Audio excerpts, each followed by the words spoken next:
안녕하세요. 법무법인 S 법무팀장 원진혁입니다.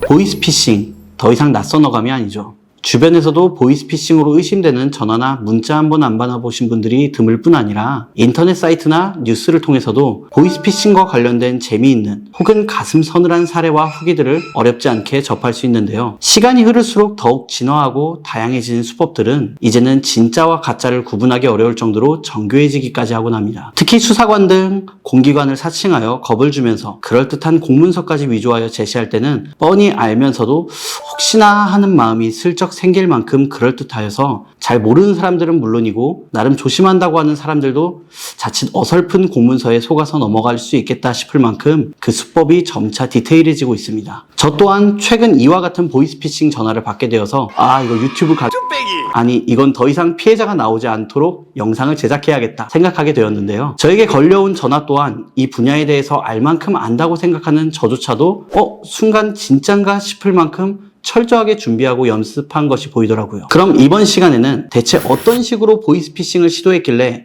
법무법인 사무직원조차도 깜빡 속을 뻔했으며 또 어떤 부분을 통해서 이게 보이스피싱이라는 것을 확신할 수 있었는지 조목조목 파헤쳐 보도록 하겠습니다. 구독과 좋아요, 알림 설정. 우선 피싱범은 처음에 저에게 자신을 서울중앙지검 검사라고 소개했습니다. 근무 중 전화를 받은 저는 발빠르게 해당 이름을 검색해봤는데 실제 동일명의 검사님이 서울중앙지검에 근무 중인 것으로 확인이 되었습니다. 또한 번호를 저장하여 카카오톡을 확인해보니 프로필 사진 또한 검사 공무원증에 이름도 일치하는 것을 볼 수 있었고요. 개개인의 의견에 따라 다르겠지만 말투나 억양 또한 익히 예상하는 어눌한 말투가 아닌 정석적인 표준 딕션을 구사하며 차분하고 여유롭게 이야기하는 것이 전혀 거짓말하는 목소리로 느껴지지 않았습니다. 네, 여보세요? 네, 안녕하세요. 서울중앙지검 검사입니다. 네네네네. 성함과 생년월일, 사건 번호 한번 말씀해 주시겠어요? 이름은 고요. 사건 번호는 73입니다. 본인 확인 감사합니다. 혹시 본인 지금 어떤 걸로 연락받는지 알고 있어요? 금융 뭐라고는 하는데 잘 제가 모르거든요. 말씀드릴게요. 지금 현재 본인 금융실명거래법을 위반하신 걸로 확인이 되고 있고요. 제가 하필이면 보이스피싱범이라고 오해할 뻔한 이 검사님은 저에게 정확한 혐의명과 함께 혐의 내용을 자세히 알려주셨고 당황할 저를 위하여 친절하게 제 개인 메일로 영장과 증거자료 등을 보내주시면서 혹시나 있을 불신의 여지를 종식시켜 원활한 조사 협조가 이루어질 수 있도록 노력하셨고 근무 중에 잠깐 시간을 내서 통화하는 저를 위하여 전화상으로 약식 조사를 받을 수 있게 배려해 주시고 방문 없이 원격 포렌식을 진행해 주시겠다 안내하시는 등 하실 수 있는 모든 선처를 베풀어 주셨습니다. 네, 물론 헛소리고요. 정확히 두세 마디를 들은 뒤에 피싱범인 것을 확신했습니다. 그럼 저는 어떻게 이렇게 작정하고 나오는 보이스피싱범으로부터 속지 않을 수 있었을까요? 이 부분을 설명드리려면 우선 간단한 형사사건의 진행 절차부터 간략하게 설명드리고 넘어가야 합니다. 만약 누군가로부터 고소가 접수되어 수사가 개시된 경우 담당 수사관, 즉 경찰에서 먼저 피해자 조사를 마친 후 이후에 피고소인에게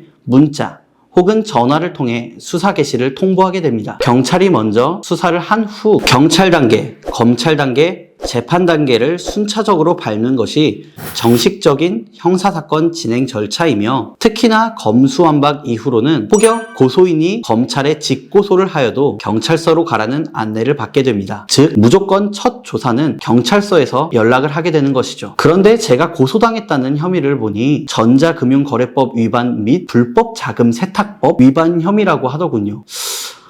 전자금융거래법 위반으로 그럴 수 있다고 쳐도 불법자금 세탁법은 또 뭐야? 언제 내가 모르는 혐의가 새로 생겼나? 이 이름도 생소한 혐의로 고소를 당했다고 윽박지르는 자칭 검사님은 심지어 저를 고발한 곳이 법무법인 라고 겁을 주시더라고요. 하필 말씀하신 법무법인이 제가 잘 아는 법무법인인 것은 둘째치고 왜 법무법인에서 고소장을 접수했다는 걸로 검사님이 으쓱해 하시는 건지는 잘 모르겠습니다. 심지어 더 가관인 건 수사관이랑 검사랑 검사실 수사관이 한자리에 앉아서 서로 전화를 돌려줘가면서 형사사건 진행 절차상 있지도 않은 자칭 약식조사라는 걸 한다고 무게를 잡는데 정말 헛웃음도 안 나오더라고요. 그러면서 한다는 말이 원격 포렌식 포렌식을 하겠대요. 여기서 포렌식이 무엇인지 모르실 분들을 위해 간단하게 설명을 드리자면 전자기기 내에 남아있을 법적 증거물을 수집하기 위한 수사 방법 중에 하나로 보통은 이 조사를 위해 압수수색 영장을 통해 전자기기를 압수하거나 혹은 이미 제출을 통해 반납을 받아서 포렌식 전문가들이 전문 장비로 직접 추출 작업을 진행하며 기간은 대략 2주에서 한 달 이상 소요되기도 합니다. 하지만 이 친절한 분들께서는 단지 저 하나를 위해서 조사도 전화상 약식으로 포렌식도 무려 원격으로 진행해 주신다고 하시더라고요. 저는 그저 얌전하게 제 개인정보만 알려주면 되는 거예요. 더군다나 고소장과 피의자 신문조서가 있다면서 이것도 보내주겠다고 개인 이메일로 자료들을 다 보내주시더라고요. 너무 친절한 검사님 아닌가요? 이쯤 되면 아무리 철통같이 의심하고 경계하던 사람이라 하더라도 상대방이 보낸 이 증거자료 몇 장 때문에 아니 그래도 이 정도까지 자료가 있다면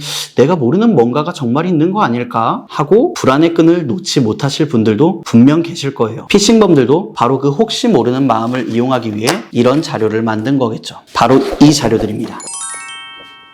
겉보기에는 굉장히 전문적이고 디테일한 흠잡을 데 없는 공문서처럼 보이는데요. 다만 전문가 입장에서 보면 이 서류들 또한 엉성하기 짝이 없습니다. 오히려 이 엉성한 자료들에 비하면 앞서 말씀드린 일련의 상황들은 차라리 그럴듯해 보일 정도예요. 그럼 과연 어떤 부분이 그럴듯하고 또 어떤 부분이 엉성한지 하나하나 살펴보도록 하겠습니다. 우선 여기 서울중앙지방검찰청이라고 써있는 서류부터 살펴보도록 하죠. 일단은 이게 무슨 서류인지 전혀 나와 있지 않아요. 원래 서류 제목이 들어가야 할 자리에는 그저 큰 글씨로 서울중앙지방검찰청이라고 써있네요.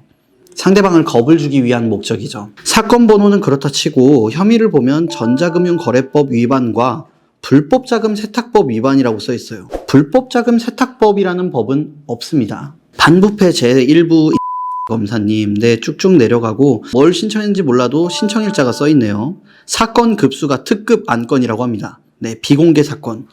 비공개 사건인데 참 자료를 많이 보내주셨죠. 밑에 보면 제일 먼저 보이는 게 공소요지라고 써 있어요. 이게 얼마나 웃긴 얘기냐면 앞서 말씀드린 형사사건의 진행 절차를 봤을 때 공소가 나온다면 이미 검사님이 제 혐의에 대해서 공소장을 썼다는 얘기입니다. 저에게 앞서 설명하실 때는 제가 참고인 조사로 조사를 받지만 피의자 신분이 될 수도 있으니 조심하라고 말씀하신 분이 공소요지를 쓰고 있어요. 쭉쭉쭉 읽어보면 저보고 피해자라는 것을 본인 스스로 해명해야 한다고 써있네요. 이것도 정말 말이 안 되는 상황입니다. 우리나라의 무죄 추정의 원칙을 싸그리 무시하는 행동이에요. 관련 근거, 형사소송법 제56조 2항. 뭔가 있어 보이죠? 공판정에서의 속기, 녹음 및 영상 녹화에 대한 법입니다. 그리고 검찰관 직무집행법 제8조 1항에 대해서 얘기하는데 검찰관 직무집행법은 없죠. 경찰관 직무집행법을 얘기하고 싶은 것 같은데 이것도 제8조는 사실의 확인 등입니다. 그리고 고소인의 배상명령, 형법 제741조라고 나와 있는데요. 형법은 제372조까지밖에 없습니다. 그리고 이번에 보면 합법적 재산임을 반드시 증명 감독받아야 함, 다른 반대 의견이 있어서는 안 됨. 이거는 공산당에서도 이렇게 하지 않아요. 피의자의 자기 방어권을 깡그리 무시하는 행위죠. 4번은 대체 무슨 얘기를 하고 싶은 건지 잘 모르겠어요. 위에 보면 신청일자가 9월 29일인데 담당 검사는 9월 29일 17시까지 판사 앞으로 제출을 하래요. 그렇지 않으면 배상금 6,400만 원을 내라고 하는데 기한의 이익이 굉장히 짧네요. 검사님 힘내시고요. 전반적으로 자료를 보면은 준비된 자료에서 보이실지 모르겠는데 일반적인 자료는 출력을 하고 그 이후에 담당자들의 사인과 직인이 찍히게 되어 있습니다. 하지만 이 해상도를 보면은 마치 담당자들의 사인과 직인을 어디서 캡처해가지고 붙여넣은 것처럼 해상도가 깨지는 걸 볼 수 있어요. 재밌죠? 다음 고소장으로 넘어갈게요. 고소장이라고 표현은 하는데 사실 이거는 고소장도 뭐도 아무것도 아닙니다. 이런 자료는 없어요. 그래도 뭔가 열심히 노력해서 만들었죠. 상단에 보면은 잘 흐릿해서 보이진 않는데 담당 김민아 씨가 있고 연구원 사무장 사인 받는 곳이 있네요. 옆에 변호사라고 써있고 왜 변호사 사인을 받았는지 모르겠는데 공문서에 연구원과 사무장이 왜 있는지도 모르겠네요. 그리고 대체적으로 무슨 얘기를 하고 싶은 건지 모르겠어요. 도장 찍힌 거 보면은 마치 컨트롤 C, 컨트롤 V처럼 흐릿한 것을 또 볼 수가 있죠. 이거는 이것저것 따지고 볼 거 없이 이런 서류는 없습니다. 그리고 다음으로 어디 피신조서. 와, 진짜 너무하다 이거는. 그 그 와중에 깨알같이 법원용 도장 디테일 보세요, 이거. 아마 이 친구들은 대충 경찰 위에 검찰, 검찰 위에 판사 뭐 이런 논리 흐름상 뭐든 판사, 법원 이런 단어를 사용하면 엄청 권위 있게 느껴진다고 생각하나 봅니다. 혹시나 오해하실까봐 먼저 설명드리는데 이 피신조서라는 것은 수사 단계에서 정보 공개 청구를 해도 절대 보여주지 않습니다. 피신조서를 볼 수 있는 방법은 정식 재판 과정에서 증거 기록 열람을 하는 방법밖에 없어요. 수사 과정에서 공개될 수 있는 자료가 아니죠. 물론 이렇게 생기지도 않았습니다. 실제 피신조서는 좀 더 두껍고 디테일한 문답 형식으로 되어 있습니다. 이건 아무 양식도 아니에요. 대체 무슨 말이 하고 싶은 걸까요, 이 서류는? 그 와중에 주민번호, 직장, 주거는 어설프게 가렸지만 이름은 공개하는 그 기준점도 잘 모르겠고요. 변호사도 써있네요.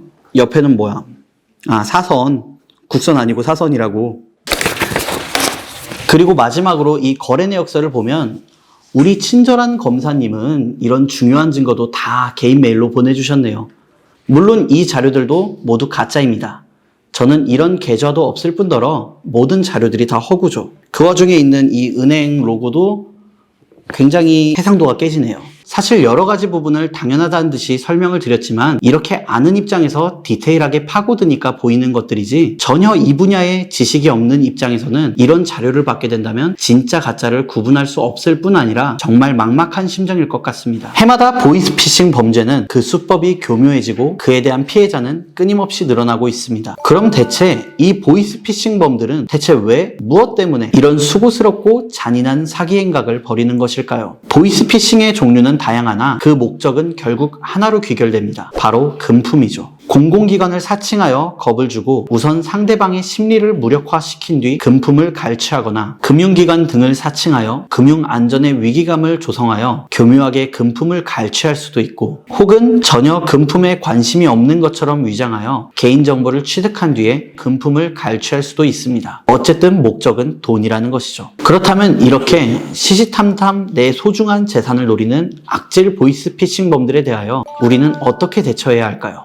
각종 기관과 지인을 사칭한 보이스피싱의 종류는 다양하지만 의외로 대처 방안은 단순합니다. 바로 확인 절차인데요. 앞서 설명드린 것과 같은 공공기관을 사칭한 전화의 경우 우선 전화를 끊으시고 해당 부서 유선 전화로 직접 전화하셔서 사건에 대한 문의를 해보시는 것을 권해드립니다. 내가 확인 절차를 거치는 행위가 상대방의 심기를 거스르는 행위가 될지도 모른다는 그런 마음이 드실 수도 있고 또한 피싱범은 그런 심리를 유도하고 이용할 것입니다. 하지만 상대방이 공공기관일수록 특히나 더 그런 생각은 가지실 필요가 없습니다. 누구보다 절차와 적법성에 예민하고 확실한 분들이 바로 경찰, 검찰과 같은 수사기관이며 혹여 피싱이 아닌 정식 사건이 접수가 된 상황이라 할지라도 더욱 확실히 입증하고 납득시켜서 빠른 일처리를 하려 할지언정 결코 확인 절차에 대해 난색을 표하거나 언짢아하지 않습니다. 그리고 보이스피싱이 아닌 실제 입건된 사건이라 하더라도 이렇게 당장 어떻게 할 것처럼 주먹구구식으로 밀어붙이지 않습니다. 여러분은 정보공개 청구를 통해 고소장을 열람할 수 있는 권리가 있으며 시간적 여유를 갖고 변호사를 선임할 수 있는 권리가 있고 스스로 개인 상황에 맞춰 조사 날짜를 정할 수 있는